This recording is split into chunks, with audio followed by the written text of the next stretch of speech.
पारब्रह्म परमात्मा अक्षरातीत का सानिध्य है। नहीं तो कर्म पुण्य बार बार कर्म कर्म कर्म प्यारे सुंदर साहब जी, कर्ता कौन है और कर्म को भोगता कौन है? कर्म का फल प्राप्त कौन करता है और कर्म करता कौन है, तो इस पर विचार करना है। देखिए, कर्म की उत्पत्ति कहां से होती है, विचार करेंगे सुंदर साहब जी। कर्म बंधन में 84 लाख योनियों के सब जीव बंधे हुए हैं, फंसे हुए हैं। उससे कोई भी मुक्त नहीं है, ना ही कोई बच सकता है।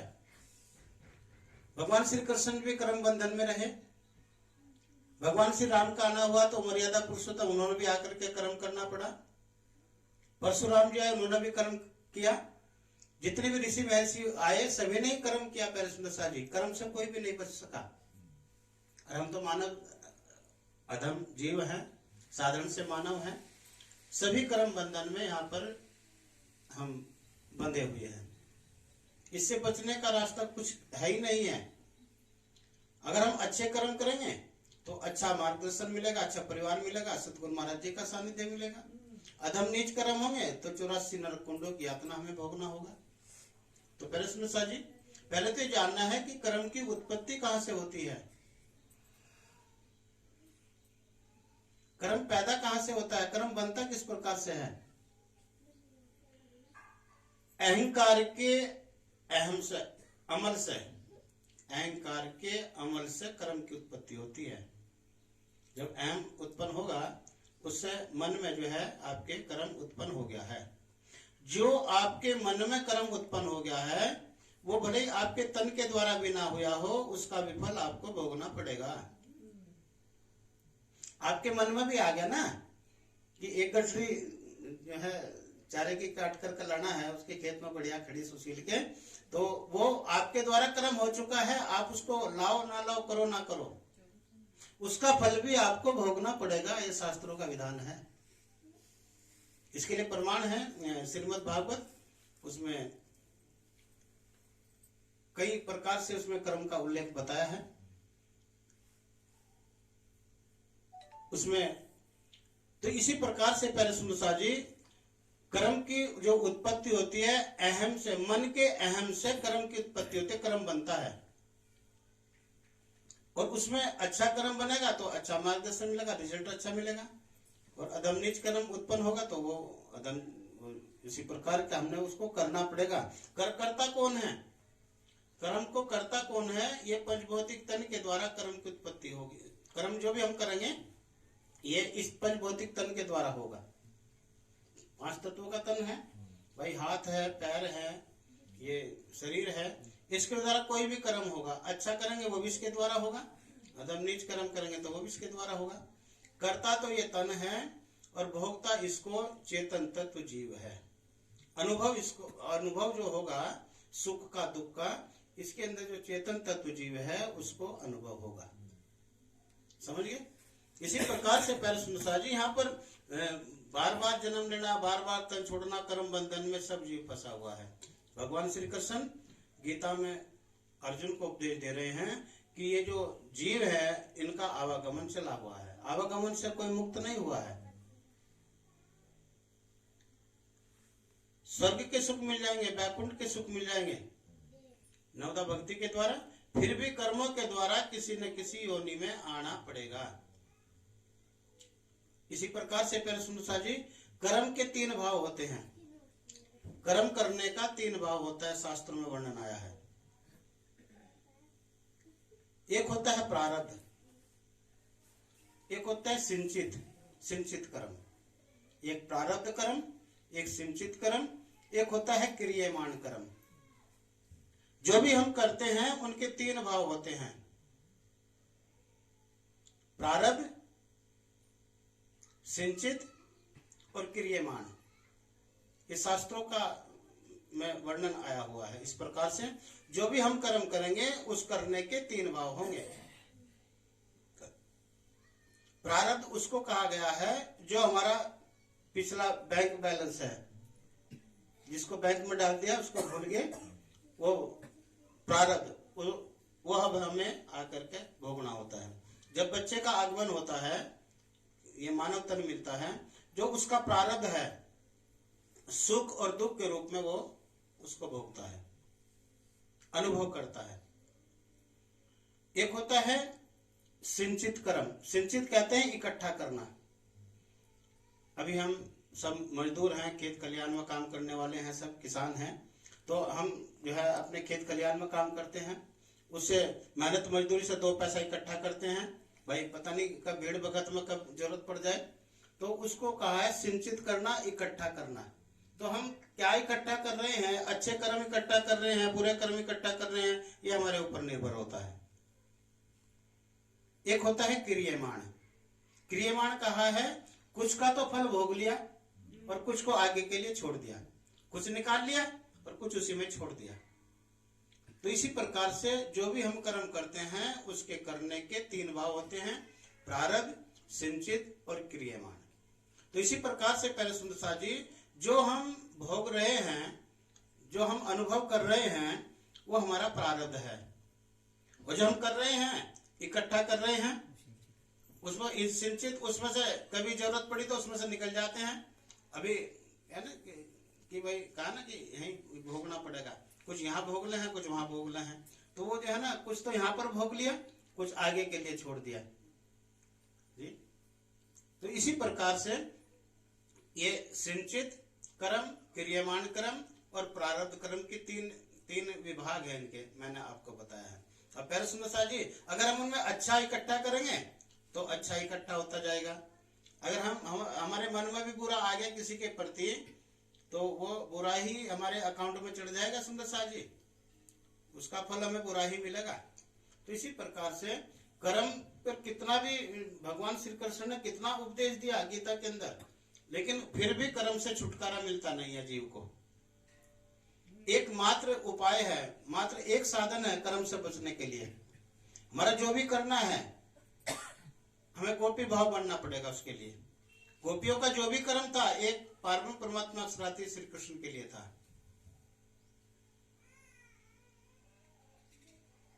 इसी प्रकार से वो अनन्य प्रेम रक्षणा भक्ति हमारी भक्ति है, एकमात्र रास्ता है।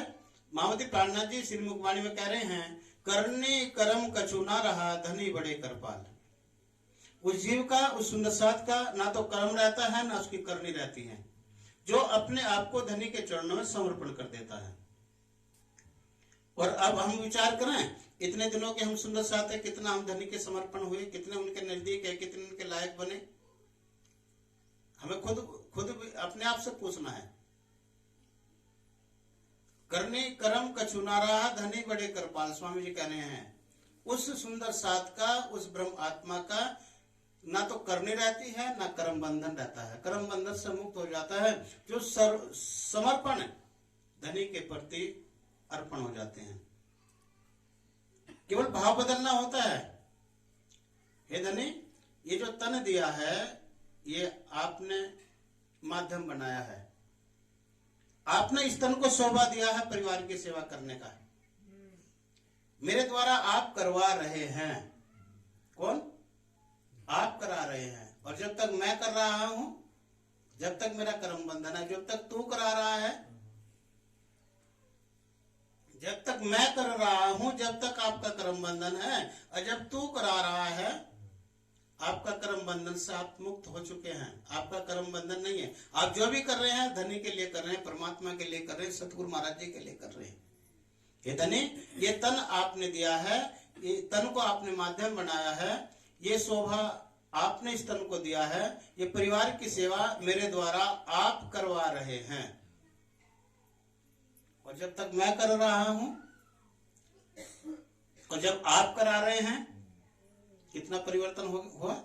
तो जब आप करा रहे हैं, आपके द्वारा हो रहा है, मेरे तन को तो आपने केवल माध्यम बनाया है। आप जो भी कर रहे हैं, आपका उसमें कोई भी आपको कोई भी नफा नुकसान आपको नहीं होगा। जो भी होगा धनी के लिए है। किसके लिए कर रहे हैं? धनी के लिए। ये परिवार की सेवा जो आप कर रहे हैं, आप करा रहे हैं, मेरे द्वारा, इस तन के द्वारा हो रहा है। ये शोभा आपने दिया है। जो सुंदर साथ की सेवा हम कर रहे हैं, ये आपने इस तन को शोभा दिया है, आप करा रहे हैं। अगर मैं करा रहा हूं तो, और आप करा रहे हैं, तो इसी प्रकार से मैं मेरी जब तक रहेगा तब तक सुंदर साथ जी कर्म बंधन में बंधे रहेंगे, और तू तेरा जब रहेगा तब कर्म बंधन से मुक्त हो जाएंगे।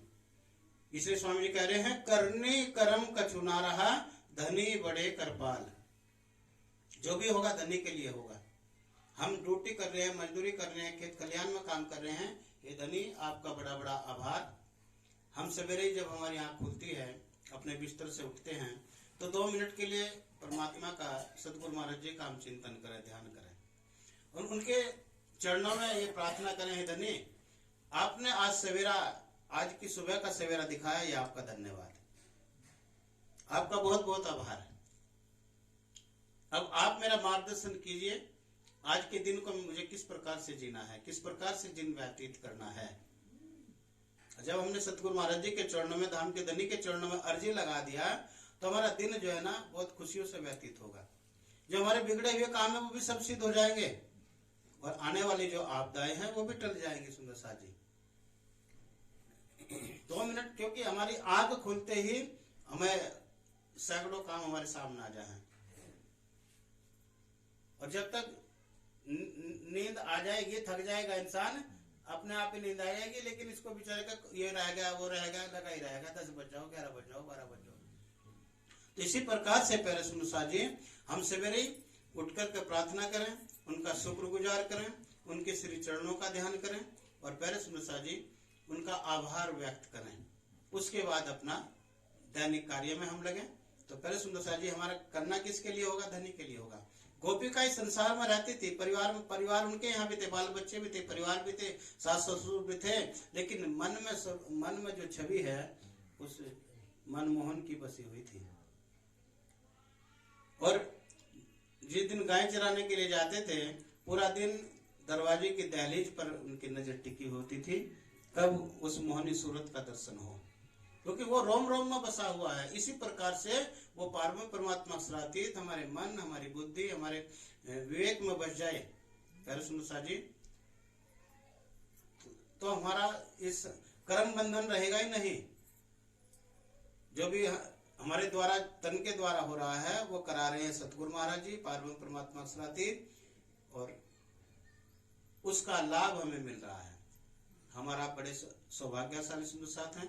तो प्यारे सुंदर साथ जी, इस संसार में जो भी आ गया है, जो भी जीव आया है, एक दिन उसको जाना है। आया है सो जाएगा, राजा रंग फकीर। संतों की का ये रिसर्च है, संतों का आशीर्वाद है। हम रोजाना संध्या आरती में बोलते हैं कि जिस संसार में जो भी जीव आ गया है, एक दिन उसको जाना ही है। जितना भी परमात्मा ने समय दिया है, उतना ही हमें यहाँ पर पूरा करना होता है।